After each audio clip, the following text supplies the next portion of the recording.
And when I sat in Jay-Z's office, Jay-Z's across the desk from me. So I was like, yo, why can't we get a drop, to announce Corey is here and this and that. He was like, you gotta earn that, Guns. He said, you said in the room, where's Corey Rockefeller chain? He's in debt.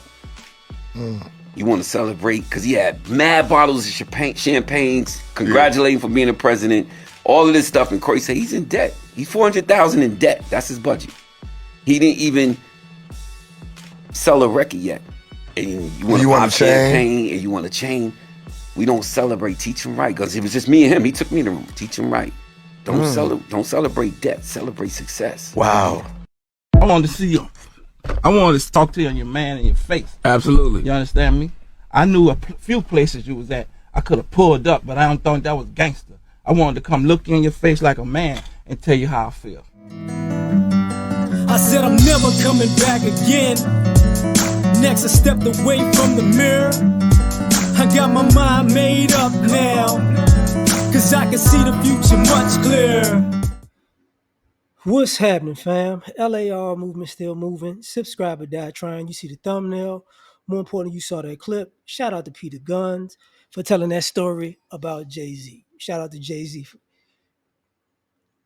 You see this a lot in society where people feel like they've earned something and they want to celebrate. And in the celebration, they just put themselves in debt or more debt. You get what I'm saying? Because, I made it. Let's do this. Like, no. And, I used to tell this side note. I used to have one of my best friends, he passed away. We was in college and him and my college roommates were smokers. And it annoyed me. It always annoys me. But the amount they were smoking was a problem. I was like, listen, let me tell you something that y'all don't obviously get. People used to do drugs for celebration. That's the same reason they pop champagne. They did something and then they celebrated. All of this getting high is getting high for nothing. You celebrate nothing. You're just wasting time and energy doing nothing. Now, moving that back to the money part, because people, I've seen people spend money on a party when the job wasn't finished. Shout out to Kobe Bryant. I remember they have this clip of him when he was in the NBA Finals, and he was like, "You're up like 2-1 or 3-1. Why are you not happy?" He's like, "Job finished? Is the job done?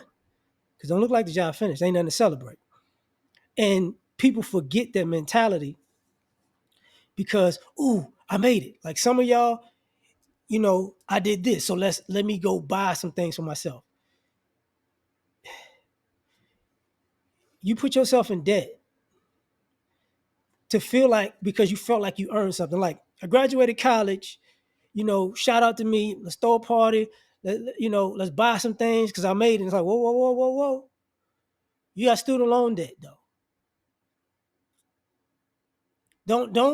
Don't add credit card debt to your student loan debt to celebrate graduating college. Graduating college was good, but the life lesson comes 6 months later when them student loans kick in.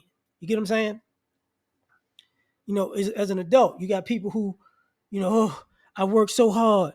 I'm gonna give myself a vacation. I'm gonna take vacation. I'm gonna go here. I'm gonna go there. I'm gonna do this. Yeah, because I deserve it. No. You're gonna put yourself in debt with that trip. You don't deserve it that much because when you come back, you still making payments on that trip. That's a problem. It's a problem. See, everybody want to celebrate, but you should be celebrating your success with the overages, with the profits, not with the debt. You get what I'm saying? Hold that thought. So let's get back to it. So it's another way people celebrate weddings, right? And I didn't know this. They had this stereotype: the bigger the wedding, the shorter the marriage type of situation. And one of the things they say that the marriages fail is because is money, is financial issues, and infidelity. Those are like the top two reasons. And for some people, the celebration in itself brings the financial issues, it brings everything else. So, as like Peter Guns was talking about, don't celebrate debt. You get what I'm saying? And don't put yourself in debt to celebrate. So, and you see this every year, as a matter of fact, like when they have like they've done stories this about like the NFL draft and NBA draft. These young fellas get these young men, they get they know they're about to get drafted. They got an agent, so then what they do is they get like an advance, and then they just go spending the money, and then they spend a bunch of money because yo, I'm about to get drafted. I'm about to be rich. I'm about to this. I'm about to that, and then they done spent the advance, and then when they get their when they sign their contract, now they got to pay the advance back. They got to pay taxes. That's the first two things that's coming out. That advance, them fees and them taxes. And they're like, whoa, I don't have as much money as I thought. Yeah, because you spent your money on the front end and you didn't wait. Like you're gonna need money for suits and all that, travel and all that. I get all that. But you see it over and over again. So when people say, don't celebrate debt, celebrate success. Same thing when you get to home ownership. Uh, People, I got a home or through a housewarming party, yada yada yada, et cetera, and it's dope. It's a milestone, but you don't own the house until it's paid off. You feel me? You know, you don't own the house until it's paid off. So, and some people get their, I want to get. They first go around, they get what they think is their dream house, and I've talked about that before. That dream house chokes the life out of them because the payments are so big, the taxes keep growing, that type of stuff. So when he said, "Don't celebrate debt, celebrate success," it's a real thing. Matter of fact, let me tell you a quick story. My freshman year at Southern University, Baton Rouge. Um, my older cousin, well off, and he calls me and he says, "Yo, dog, I got the Navigator," and I had no idea what it was because once I got to college, I was in my own little bubble.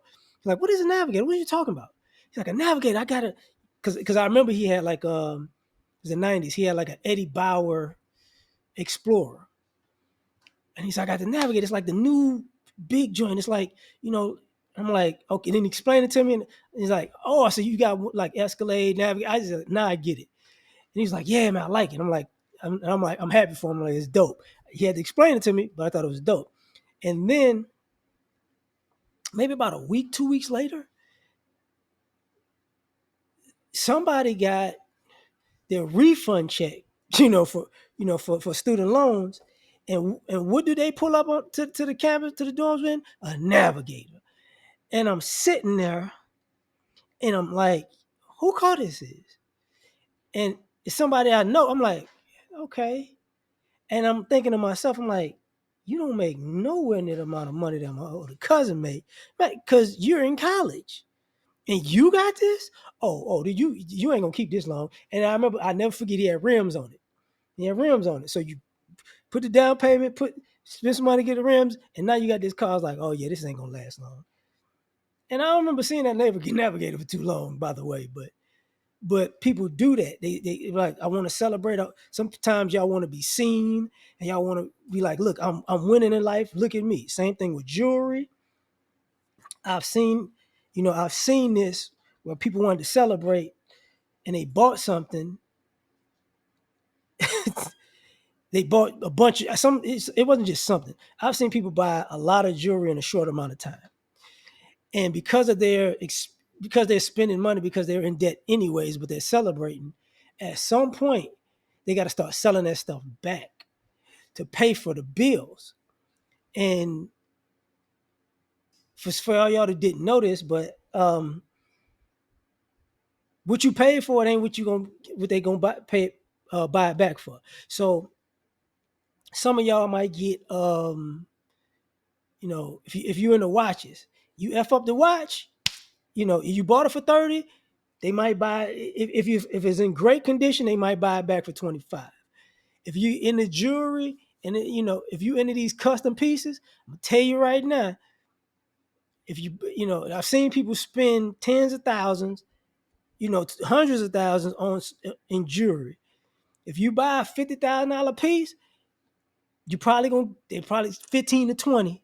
If you pay 50,000, they're probably gonna give you 15 to 20,000 for it. Because ain't nobody gonna buy it that's custom made. It ain't as good as you think.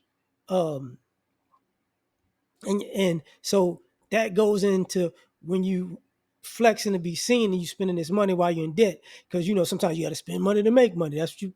So you spend money, you don't make the money. Now you got to, you know, pay the bills, and that's how people get caught up. And they're like, man, I paid this for that, I paid that. No, we're not trying to hear that. And especially if y'all do one of them things where y'all buy something like a watch and then y'all put diamonds in it, y'all ice it out, and it ain't. And if the factory, if it never was iced out from the factory, guarantee you bought the watch for 30, you put ice in it for another 10, that's about to be worth 10,000. Because there's like y'all done messed up the whole watch. You done drilled holes in it, it ain't real, whatever. It depreciated. So celebrate when you up, don't celebrate when you down is the moral of the story. Um, Tell me what you think. Like, share, subscribe. Catch you on the next one. Peace.